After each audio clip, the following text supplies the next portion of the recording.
자, 이번 시간은 그 환지 방식의 도시개발 사업 절차에서 환지 처분 이후에 이제 절차, 마무리 절차와 관련된 부분을 학습하도록 그렇게 준비하겠습니다. 네. 자, 이런 자료 같이 볼까요? 자, 환지 등기라고 나와 있습니다.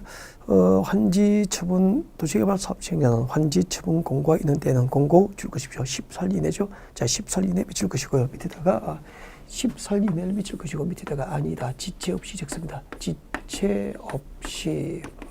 이게 이제 다음 주에 공부하게 되죠. 정비법에 가면은 지체 없이로 바뀌게 돼요. 그래서 자, 도시개발 사업 시행자는 환지 처분 공고가 있으면은 공고 10살 이내에 관할 등기소에 이를 통지하고 토지와 건축물에 대한 등기를 촉탁하거나 신청해야 됩니다. 그래서 도시개발법은 환지 처분 공고, 도시개발법은 환지 처분 공고 14일 내에 환지 처분 공고에 등기를 신청 촉탁해야 돼요.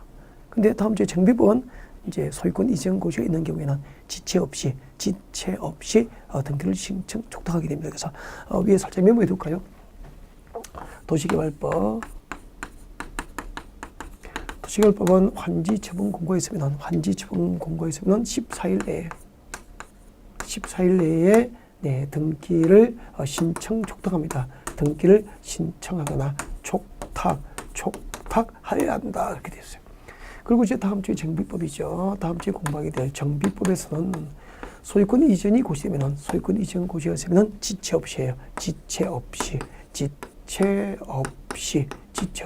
등기를 신청하거나 촉탁해야 한다. 그렇게 되죠. 그래서 우리 객관식이기 때문에 도시개발법은 14일 내에 등기를 신청 촉탁, 정비법은 지체 없이 등기를 신청 촉탁 구별해서 암기를 해보면 됩니다. 그 다음에 환지 등기 전 다른 등기는 제한되죠. 네, 다른 등기 제한법입니다. 자, 환지 처분 공고 있은 날부터 등기 동그라미 이때 등기는 시행자의 신청과 촉탁에 의한 일괄 등기, 환지 등기를 의무하게 됩니다. 자, 환지 처분 공고가 있은 날부터 환지 등기가 있을 때까지는 다른 등기를 할 수 없다. 이게 원칙이에요. 여러분, 환지 등기 전 다른 등기는 허용됩니까? 제한됩니까? 제한. 환지 등기 전 다른 등기를 제한하는데 다만 등기 신청인이 확정 일부 있는 서류에 의해서 환지 처분 공고를 전에 등기 원인이 생긴 것임을 증명하면은 예외적으로 환지 등기 전 다른 등기가 허용될 수 있습니다. 그 다음에 이제 감가보상금은 참고만 하시고요. 그 다음에 청산금 내려옵니다. 청산금. 네, 청산금은 이거죠. 그 청산금이라는 것은 우리 그 환지 백제성을 내 청환지 가능하죠. 청환지 가능하고요. 기준 면적, 그 토지 부담률보다 면적을 늘려서 공급하면은 청환지가 되죠.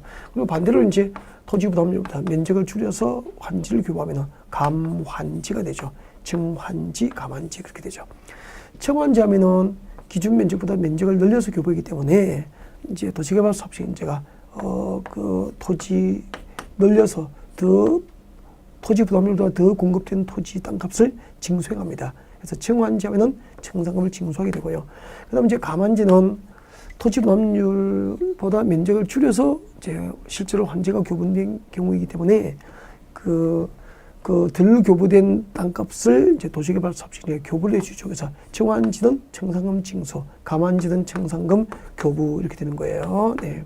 예를 들면은 우리 그 100번지 도시개발 사업전 100번지 농지 소유자 1000제곱미터였죠. 네, 1000제곱미터가 우리 갑의 농지라고 했잖아요.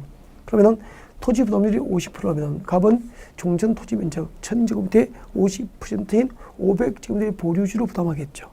그럼 나머지 500제곱미터를 환지로 받아야 되죠. 근데 토지 부담률이 50%면 갑에게는 500제곱미터 새로 조성된 택지 500제곱미터를 환지로 교부해야 되는데 플러스 100 해서 600제곱미터를 교부한 거야. 그럼 이것이 청환지가 되는 거죠. 반대로 마이너스 100 해가지고 100제곱미터를 덜 교부했죠. 그러면은 400제곱미터 교부된 거야. 그러면 뭐죠? 이것은 감환지가 되는 거죠. 감환지가 되는 거죠.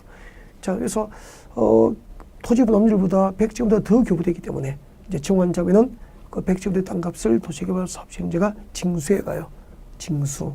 그리고 감환자면은 500제곱미터를 교부해야 되는데 400제곱미터를 교부해 줬기 때문에 100제곱미터 덜 교부됐죠. 그 100제곱미터 땅값을 도시개발 사업 징수행한다고. 그래서 땅값 덜 교부된 땅값을 교부해 준다고. 그래서 청환자면은 청산금을 징수하게 되고 감환자면은 청산금을 교부하게 됩니다. 청산금이 뭔지 알겠죠? 네. 자, 그 다음에 이제 청산금 산정 기준이 나와 있습니다. 자, 환지를 정하거나 그 대상에서 제외한 경우 그 과부족부는 종전 토지 및 환지 위치, 지목, 면적, 토지를 수리, 이용상 환경, 그 밖의 상을 종합적으로 고려해서 금전으로 청산하게 되는데 이를 청산금이다라고 하게 됩니다. 자, 청산금 결정 나와 있습니다. 자, 청산금은 미칠 것이죠. 환지 처분을 하는 때 줄 거예요. 이게 뭐죠? 청산금 결정식이 됩니다. 그래서 뒤에 결정해야 한다. 결정 동그라미 하시고요. 자, 청산금은 환지 처분을 할 때 결정합니다. 이 원칙이에요. 다만 환지 대상에서 제외한 토지 등에 대해서는 청산금을 교부할 때, 청산금 교부할 때 청산금 결정을 할 수도 있습니다. 그리고 도시개발 채권 오십시오. 우리 그 도시개발법에 채권이 두 개 나오죠. 수용 방식의 도시개발 사업 절차에서 그 토지 매수대금 일부 지급을 목적으로 도시개발 사업 시행자가 도시개발 사업으로 새로 조성된 토지나 건축물로 상환할 것을 조건으로 하는 채권을 발행했습니다. 뭐죠?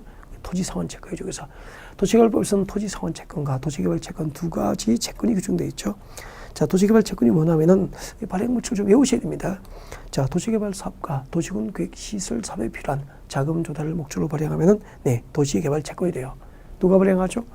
시도지사가 도시개발 채권을 발행하게 됩니다. 그리고 자, 시도지사가 도시개발 채권을 발행할 때는 행정안전부 장관입니다. 자치부를 고쳐주십시오. 행정안전부 장관으로부터 발행계획 승인을 받아야 하고요. 그리고 발행 방법은 두 가지가 있죠.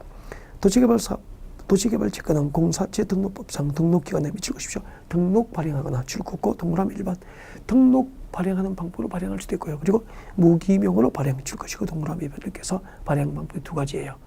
도시개발 채권을 발행할 때는 증권 없이 공사체 등록법에 의해서 등록 발행할 수도 있고 또 무기명 증권으로 발행할 수도 있습니다. 그리고 상환. 도시개발 채권의 상환 기간은 5년부터 10년까지 범위에서 자치단체로 구체적인 상환 기간을 정하게 됩니다. 5년부터 10년 범위에서 구체적인 상환 기간을 조례로 정한다. 이우셔야 되고요. 이율입니다. 자, 도시개발 채권의 이율은 채권 발행 당시 국제공제 등 금리와 특별회계 사항을 고려해서 해당 시도 조례로 정하되 행정안전부 장관의 승인을 받습니다. 그래서 도시개발 채권의 이율은 행정안전부 장관의 승인을 받아서 시도 조례로 정하게 되죠. 그리고 다음 중 한 개에 해당한 자는 도시개발 채권을 매입해야 한다라고 해서 도시개발 채권을 법상 의무주를 매입해야 될 자가 있습니다. 자, 수용 또는 사용 방식으로 시행하는 도시개발 사업의 경우 공공시행자와 공사도급계약을 체결한 자 미칠 것입니다. 수용 방식의 도시개발 사업 절차에서 줄 것죠. 공공시행자와 공사도급계약을 하는 자는 의무적으로 도시개발 채권을 매입해야 되고요. 그리고 국가 등 공공시행자와 도시개발 사업을 시행하는 자도 도시개발 채권을 매입합니다. 그리고 국토교육법상 개발이 허가를 받은 자 중에서 특히 줄 것이죠. 국토교육법상 개발이 중에서 토지 형질 변경 허가를 받은 자는 도시개발 채권을 매입을 해야 됩니다. 그리고 그 도시개발 채권의 상환기가 소멸시효가 나와 있죠. 상환 일부터 기산해서 원금은 5년, 이자는 2년입니다. 여기까지가 이제 도시개발 채권이에요.